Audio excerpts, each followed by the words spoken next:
We are opening up a 250-bedded hospital in Islamabad, which will be operational in 2026.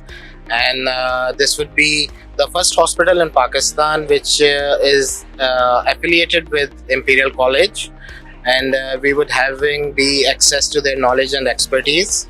In phase 2, we would be expanding it to 450 beds. This is one of its kind hospital project. We have plans to open 2 other hospitals in Pakistan as well. One would be in Karachi and the second one would be in Lahore. This would also be the first hospital in Pakistan which is LEED, EDGE and well certified.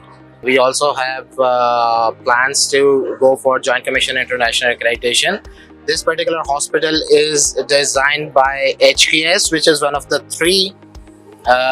top 3 healthcare architecture firms in the world. Primarily, this project is owned by Kohinoor Maple Leaf Group and Maple Leaf Cement Factory. The total project cost is around $110 million, and we would be having a covered area of 590,000 square feet. Talking about Health Asia, this is we are participating it for the very first time on behalf of Novacare, and since we are opening in 2026, so we are planning to hopefully come next year again, inshallah.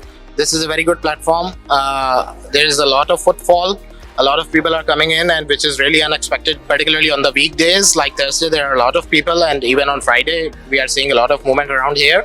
I would recommend every industry, the related hospitals or medical suppliers, that they should definitely come in and participate in the forum.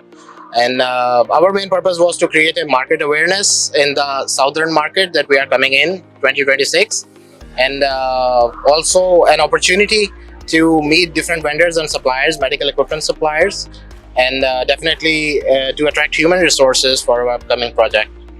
So that was the purpose to participate in Health Asia 2024. Thank you.